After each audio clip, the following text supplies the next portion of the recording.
channel. So we are going to kick off these sort of longer form videos with a two-part episode on kit and equipment. All right, what I like to run, why I like to run it. The first part of the video is going to be mainly focusing on the first line belt setup, very common bit of kit now, and we're going to go into a little bit of detail on that, like where that term comes from, perhaps what you should and shouldn't run if you want to get the most out of your first line belt setup. And then we're going to talk about second line, right, which you may not have heard, like helmets and body armor and stuff like that be referred to as second line, but we're going to talk about your second lines, or my second line setup, which will be this one here, and then actually the third line, which is like your pack, your day sack, rucksack, whatever you call it. And I'll just go into a little bit of detail on what I carry, mainly sort of milsim focus, but there will be some bits on just regular airsoft as well. So yeah, we're going to kick off with first line. Now, why do we call it a first line? All right, well, we call it a first line because it's your first line of defense, and that's the way I like to look at it. It's your first line of defense. It's something you're always going to have on you, regardless of whether you're separated or not from your second line, so your plate carrier, and third line being your backpack. Okay, so that means that, let's say you come off a mission, or you come off a tasking on a milsim, and you're in a semi-safe area, you take off your helmet, you take off your plate carrier, your backpack, you keep this on, and especially in a milsim, if it's like continuous, something goes wrong, the enemy start attacking your harbour area or your admin area, you've got this on. You've got this on, ready to react if things go south, okay? So a good tip when you're building a first line belt is you want to watch out for how much weight you carry on it. Now, admittedly, mine is on the sort of chunkier, heavier side, but the kind of the trick is, as long as your first line belt stays on and around your waist without any kind of extra like yoke or any extra kind of load carrying equipment, you're great. As soon as you start needing that bit of extra help keeping it in place, that's fine, but you're moving away from what is traditionally a shooter's belt or a first line belt. There's a bunch of names for this. I personally prefer first line belt because it ties in a little bit better with the whole first line, second line, third line theme, especially the theme of this video as well. So yeah, as long as you keep that in place without any extra bits of equipment, that you're doing great. So a big theme when it comes to shooters belts or first line belts is bullets and bandages. That's the way I like to look at it. Broadly speaking, we've got two things on here. We've got bullets and bandages. So we'll go from this left, we'll go across the belt, and I'll take you through every pouch and what I'm carrying and why I do it like that. So now, I'm right-handed, so that means that when I'm going to carry out any reloads, that's going to be with my left hand. So all my ammunition is on this first part of the belt here on the left. So we start off with a pistol mag in a little Tasmanian Tiger pouch. These pouches are great actually for like smoke grenade, like Enola Gay smoke grenades. They fit very nicely in there. But to start off with, one pistol mag. Then two magazines for my primary weapon, my rifle. These are from Odin. I think it's Odin Systems. Really, really good bits of kit. They come with Kydex inserts already in them. They're really low profile. I think it's like from their CQB range or something like that.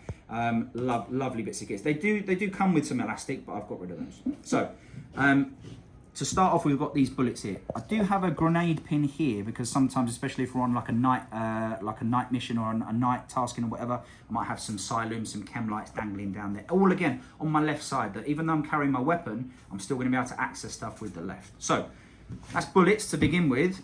Staying with the bullets theme is the dump pouch. Now this is a big dump pouch. This is from Disciple, I believe, Disciple Tactical. Now it is big. However, it means if I'm carrying like 6 or 8 magazines, I can have pretty much all of them in here and not worry about some of them falling out because they're going to be all the way in there. And if you're running, if you're moving around, they're not going to fly out or anything like that. So dump pouch, big old dump pouch. Then moving on to bandages. This is a laser cut IFAK pouch from Warrior. With drawers like that, really simple. Now, I'm going to go into a little bit of detail on this. Now, you might have been expecting like a tourniquet or a first field dressing or some Celox gauze. Yeah, I've got all of that stuff, that's great. However, playing airsoft, playing milsim, we get into sort of cuts and scrapes and bangs or whatever, prongs, where you're going to need just a regular civilian first aid kit. So, yeah, okay, I've got some like little mini tough cuts, but I've also got some tweezers.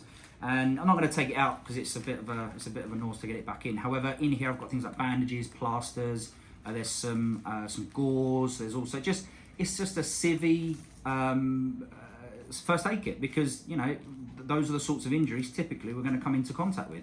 So on a milsim, yeah, I'll probably have a tourniquet somewhere else on my kit for the role play side of curing casualties. But for me, for my own personal IFAK, that's all I'm carrying.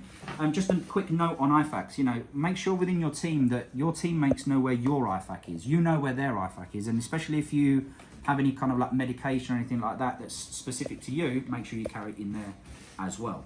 Moving on then, I've got a smoke grenade pouch, an issued smoke grenade pouch from the army that I've just given a little bit of a spray there. But what I carry in here is a thunder grenade. It's like a CO2 gas grenade. I really like these. They make a big old bang, and they're just a bit more realistic. But essentially, when that happens, there's a CO2 canister in there that starts to release the gas, and as soon as this plastic outer casing fills up with gas, it goes boom, and that's your bang. Really good bits of kit. Smoke grenade there. Next is the lanyard, an elastic lanyard for my pistol. That's what I used when I was in the army. I always had my pistols on a lanyard just in case. So that's something I carry on doing within Airsoft and milsim. Here is my pistol, like a rigid pistol holster. Okay. Got a dropper here from IMI, and I think this is Crytek. Yeah, good bit of kit. It's a universal one as well, so if I do chop and change around with pistols, I don't have to take off this whole holster and set up a new one. I just adjust these screws here, and I can add pretty much any pistol I want in there.